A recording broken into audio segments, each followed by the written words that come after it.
Hi, this is Petey at BurgZerg Arcade at BurgZergArcade.com, and today we're going to go on to part 2 of our little hack and slash game.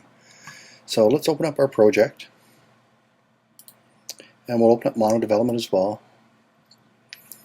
And just a quick recap, the last session we created a player object that we can move around on the screen, and also an evil cube and a flat area to walk on. We started off with our player script, which when we go over to mono development, just makes this little health bar up in the corner for us. So today we're going to finish off this health bar, and what we're going to do, go over to mono development, is add another public method so outside scripts can access our current health.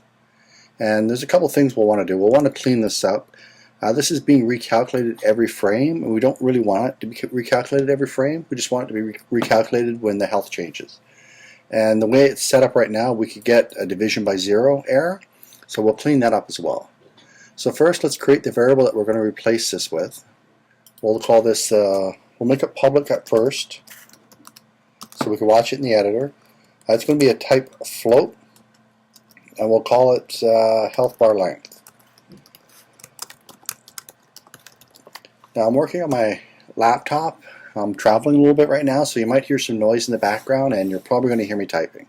I apologize in advance. So let's go on to the start method, and here we're going to just give an initial value for our health bar. So health bar length, we're going to equal it to the screen dot width divided by 2. So we'll start off with an initial value of being halfway across the screen. So let's create the public method that we're going to use to adjust our current health from outside of this script. So it's going to be public. It's not going to return anything, so it's going to be void. And we're going to call it adjust current health.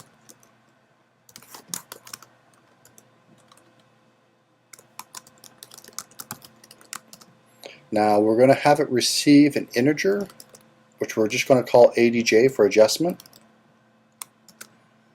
and then our curly braces. Now the way this is going to work is that we're going to have our current health, then we're going to add to it the value that we're receiving. So when our player gets healed, and this is going to be passed in a positive number, so if they're healed for 20, we'll add 20 to the current health.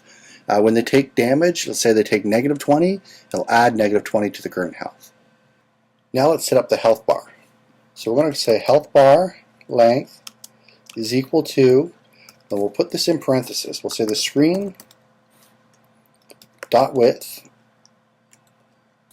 divided by 2. So that's at full length. Now we're going to say multiplied. Then we'll do some more curly braces. We're going to say current health, and we're going to divide it. Then we have to typecast this last part, so as a float. And then we'll say max health. And then we'll close out with a semicolon. So this is going to be the full length of the bar. Then what we're really doing is just multiplying it by a percentage of how much health we have in relative to our full health. So if we're at 80 health, at a maximum of 100 health, it's 80%. It's going to multiply this width by 80%. So let's just cut and paste the name of the variable, and we can completely remove this. Now in order to test this, we're just going to quickly add it to the update function, and we'll call it adjust health, or adjust current health. We're just going to pass it as 0, so it doesn't actually do any adjustments. We're going to do it in the inspector. So let's save it off, see if we have any errors. None showed up. Now let's hit play. Okay, so there we are at 100 of 100. It goes to half the width of the screen. Let's click on our player object. Now we'll come over here and we'll see our max health, our current health, and the length of our health bar, which is 406 pixels. Let's adjust our current health to 90.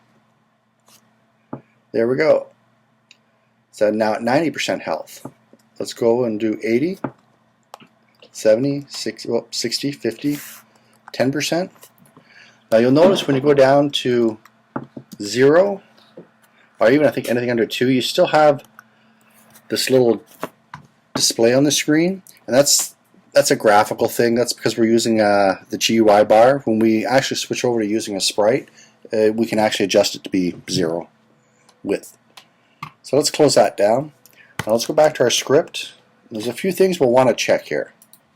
We don't ever want our character going below 0 health, so we can add an if statement to stop that. So we'll say if the player's current health is less than 1, we'll just set it to be 0. Let's actually change it if it's less than 0, switch it to 0. We'll also want to make sure that the player's health can't go higher than his maximum health. So we're going to say if the current health is greater than max health, then we'll just set the current health to equal the max health. And just to make sure that we don't have any division by 0 errors, we're going to check the maximum health. So if max health, we're just going to say is less than 1, then max health equals 1. There we go.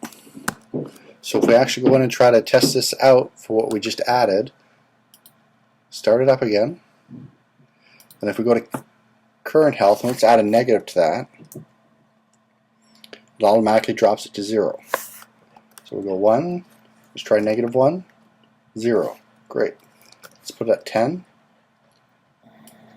Okay, so now that we have a working script for our player that allows us to be able to adjust his health and display it on the screen, let's just simply select it and copy it.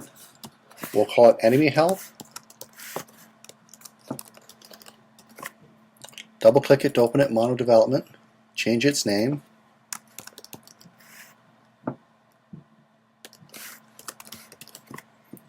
and we'll come down to where it displays the box, and we'll notice that it started off at 10 down and it was 20, so that's 30. Let's start it off at 40. Now this will give us an enemy health bar, and it's going to be directly below where our health bar is going to be sitting. Now it's not the prettiest way to set it up, but well, first we have to take it, attach it to our evil QB, make sure it's attached, hit play, and I have mine set to 10, so let's go fix that up. It'll give us 100. Hit start, and there we go. So we have our health bar, their health bar, one on top of the other. So in the next tutorial series, we're going to start looking at ways to adjust them from outside of the script. We will also be instituting a messaging system. We're going to incorporate the one that's freely available on the Unity Wiki, and then after that we can actually start setting up our characters to do battle to each other. Until next week, have fun.